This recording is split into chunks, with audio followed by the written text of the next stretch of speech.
Hi sir. Hi. ఈరోజు షర్మిల ఢిల్లీ వెళ్తున్నారు. వైఎస్ఆర్ తెలంగాణ పార్టీని విలీనం చేయడం కోసం. తన హస్బెండ్ కూడా అక్కడే ఉన్నారని తెలుస్తుంది మనకి. దీని గురించి మీ మాటల్లో సార్. ఈరోజు కాంగ్రెస్ ఆవిర్భావ దినోత్సవం యాక్చువల్గా. సో ఈ సందర్భంగా షర్మిల ఢిల్లీ వెళ్తున్నారు. ఆమెకి ఢిల్లీ నుంచి పిలుపు వచ్చింది. ఢిల్లీ వెళ్ళి ఆమె ఇటు రాహుల్తోనూ, ఖర్గేతోనూ, సోనియా గాంధీ, ప్రియాంక గాంధీ వీళ్ళతో సమావేశం అవబోతున్నారు. సో ఈరోజు విలీనం కూడా చేస్తున్నారు.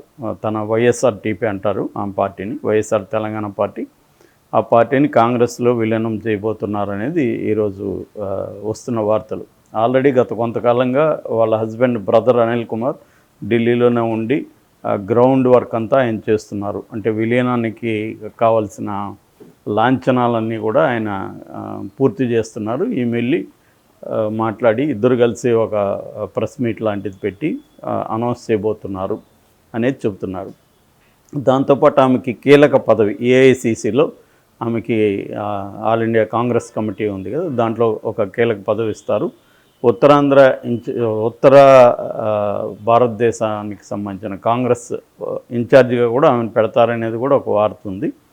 అంటే కొన్ని కన్ఫ్యూజింగ్ వార్తలు వస్తున్నాయి. నిజానికి ఆమెకి ఉత్తర భారతదేశానికి సంబంధం ఏమి లేదు, అది కూడా వచ్చింది వార్త.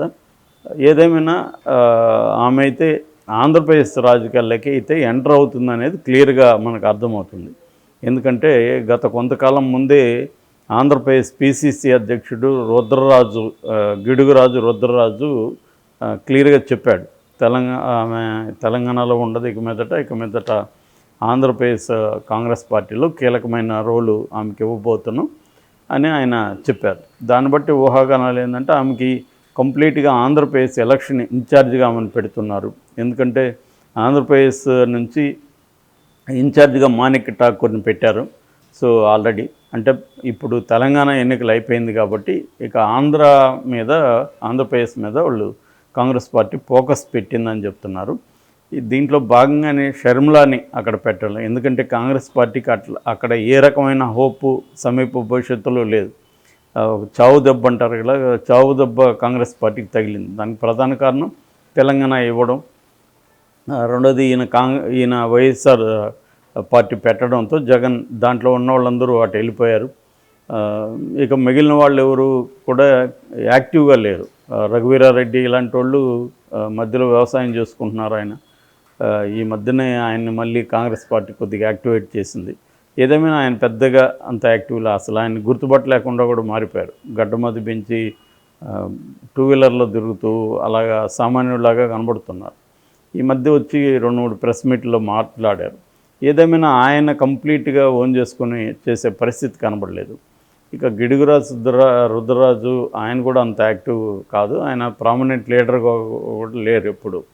సో ఈ కాంటెక్స్ట్లో ఈమె విలీనం కోసం వెళ్ళినప్పుడు కాంగ్రెస్ పార్టీ ఈమెను తెలంగాణలో కూడా వాడుకుందామని ఆలోచించింది జాతీయ కాంగ్రెస్ అధిష్టానం. కానీ ఇక్కడ రేవంత్ రెడ్డి వర్గం ఆమెను గట్టిగా వ్యతిరేకించారు. దానికి కారణాలు ఒకటి, రేవంత్ రెడ్డికి ఇంకొక పవర్ సెంటర్ అపోజ్ అయ్యే పవర్ సెంటర్, ఎందుకంటే రేవంత్ రెడ్డికి మధ్య గొడవలు ఉన్నాయి. సో ఇంకొక పవర్ సెంటర్ తనకి రైవల్గా వస్తుందని రేవంత్ రెడ్డి ఫీల్ అయ్యాడు. దాంతోపాటు ఈమె తెలంగాణ ఏర్పాటును వ్యతిరేకించిన కరుడుగట్టిన సమైక్యవాది కాబట్టి ఈమె తెలంగాణలో ఇప్పటివరకు ఏ రకమైన ఆదరణ లేదు. ఇప్పుడు కానీ ఆమె కాంగ్రెస్ పార్టీలో చేరితే కేసీఆర్ దాన్ని ఉపయోగించుకుని తెలంగాణ సెంటిమెంట్ని రగిలించే అవకాశం ఉందనేది రేవంత్ రెడ్డి చెప్పాడు. అది రీజనబుల్గా ఉందని చెప్పి అధిష్టానం కూడా అంగీకరించి ఆమెను అలా పెండింగ్లో పెట్టారు. ఆమె కూడా బేషరతుగా అన్కండిషనల్గా తన సపోర్టును కాంగ్రెస్ పార్టీకి ఇచ్చింది. సో ఇప్పుడు ఇక్కడ ఎన్నికలై గెలిచారు కాబట్టి ఆమెకు కూడా ఒక హోప్ క్రియేట్ అయింది. తను కాంగ్రెస్లో ఉంటే తనకు కొంత బెటర్గా ఉంటుంది. ఎందుకంటే ఆమె ఇండిపెండెంట్గా ఉండి సాధించేది ఏమీ లేదని తెలిసిపోయింది. ఆమె సొంత పార్టీ పెట్టుకొని ఏ రకంగా ఆమెకి ప్రోగ్రెస్ లేదు. రెండోది ఒంటరిగా పోరాటాల్సిన పరిస్థితి ఉంది. దానివల్ల ఒక లక్ష్మీభారత్ లాగా మిగిలిపోతామేమన్న భయం ఆమెని వెంటాడింది. అందుకని ఆమె తెలివైన నిర్ణయమే తీసుకుందని చెప్పాలి. కాంగ్రెస్లో చేరడం వల్ల అంతకు ముందు కంటే బెటర్గా ఉంటుంది ఆమెకి. ఏదన్నా పదవి దొరికే అవకాశం ఉంది, రాజ్యసభకు పంపించవచ్చు, లేదా ఏఐసిసిలో ఉండొచ్చు, ఏదో ఒక ఆంధ్రప్రదేశ్ నుంచి ఒక ఇంపార్టెంట్ కాంగ్రెస్ లీడర్ లాగా ఆమె ఉండే అవకాశం ఉంది.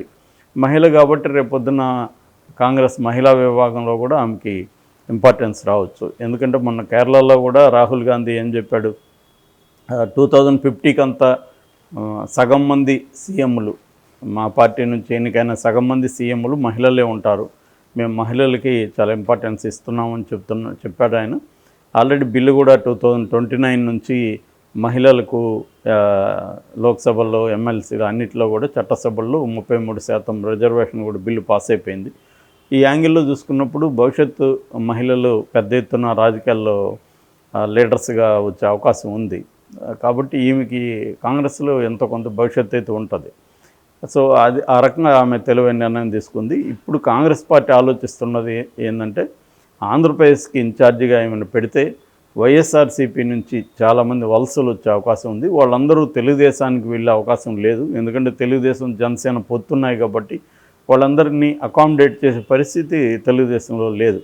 ఆల్రెడీ చంద్రబాబు అనౌన్స్ కూడా చేశాడు, మీరు వచ్చిన వాళ్ళందరికీ నేను అకామిడేట్ చేయలేనని కూడా చెప్పాడు. మీరు అక్కడ వద్దని బయటికి దోస్తే నేను ఎందుకు తీసుకుంటానని కూడా అర్థం వచ్చేట్టుగా ఆయన మాట్లాడారు.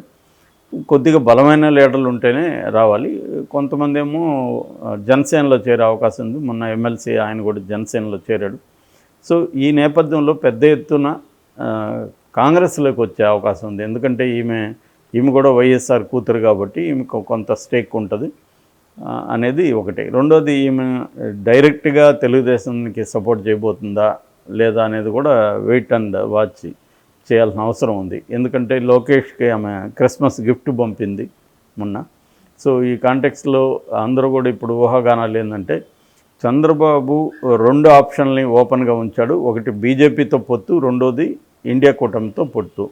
సో బీజేపీ తేల్చట్లేదు. ఒకవేళ బీజేపీ తేల్చకుండా నాంచుడు ధోరణి ఉంటే ఇటు ఇండియా కూటమిలో జాయిన్ అయితే అప్పుడు కాంగ్రెస్, సిపిఐ, సిపిఎం, జనసేన ఈ కూటమితో చంద్రబాబు వెళ్తాడు. ఒకవేళ బీజేపీ కానీ ఓకే అయితే బీజేపీ, జనసేన, తెలుగుదేశం వెళ్తాయి. సో ఇప్పుడు రెండవ ఆప్షన్ అంటే ఇండియా కూటమిలో కానీ చంద్రబాబు వెళ్ళేటప్పుడు ఖచ్చితంగా ఇంకా షర్మిల కూడా ఈ కూటమిలో యాక్టివ్గా ఉంటుంది కాబట్టి ఆమె కడప లోక్సభ నుంచి పోటీ చేస్తానన్న ఆమె అభిప్రాయాన్ని కూడా చెప్పింది.